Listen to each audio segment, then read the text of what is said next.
Welcome to the third video in this series on how to make self-correcting activities using Google Sheets.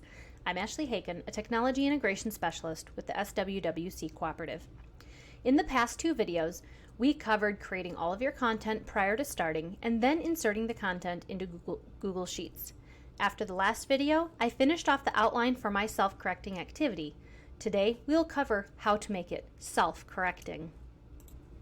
Remember, each student will receive a copy of your self-correcting activity, which means they will be able to edit anything on this page. So I would advise a couple of things. First, get rid of all the extra rows and columns. To do this, click on the column outside of your work area.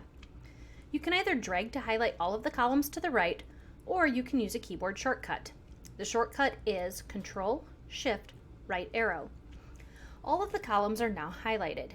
Right-click and choose Delete Columns. Now do the same for the bottom cells, except choose Control-Shift down arrow. Now my work page is limited in size, much like a physical worksheet, and this eliminates students randomly scrolling all over the work page. The second thing I would advise you to do is place some protection on the cells. Highlight the cells that should be protected.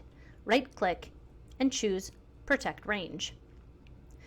There are two permission settings. The first is Show a Warning, and the second is Restrict who can edit this range. Choose Show a Warning when editing this range. If you choose the Restrict who can edit this range, the student will become the owner in the new copy and have default edit access to all of the cells, including protected ones. Showing a warning is inherited in new copies. Set that permission to all cells that you do not want students to inadvertently edit. Now the self-correction magic can happen. I have a white answer box next to the purple boxes. I want students to type their answers into the white boxes, so all the cells around the cell are protected. To start, I am going to click on the cell in which I want the answer input. I'm going to right-click, then choose Conditional Formatting. We are going to set a rule that Sheets will follow. If you click on Format Cells in the Conditional Formatting window on the right, many options will appear. We want to choose is equal to, then enter the answer below. I'm going to keep the formatting style as green. That way, if the student enters the correct number, the text will show green.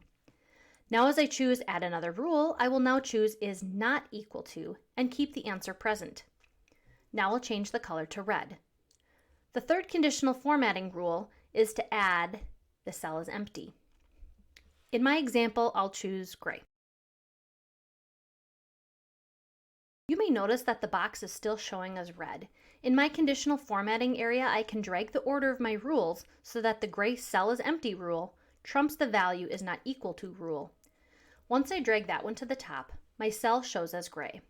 If a student enters a response that is incorrect, the cell turns red. The response is correct. Continue this process until you have all of your answers done.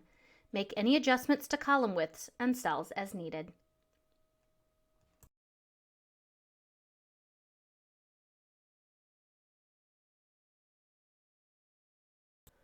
For the type of triangle response cell, I want to do something a little different.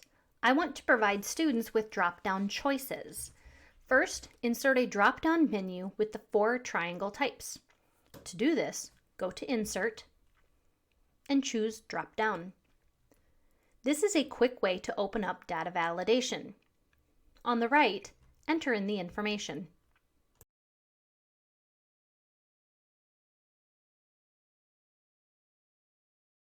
Now, I will conditionally format each cell for the correct response.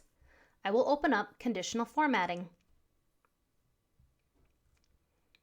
My format rule will now be Text is exactly.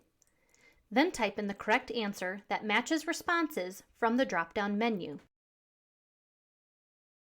Text does not contain, enter in the correct answer, and choose red.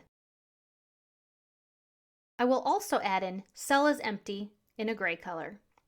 This way, when the student chooses equilateral as the correct answer, the cell will show green. Any other response from the drop-down menu will show a red cell.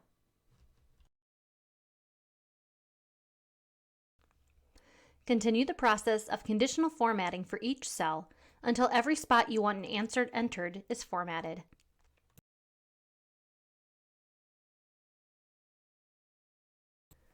I hope you enjoyed this time to make your self-correcting activity.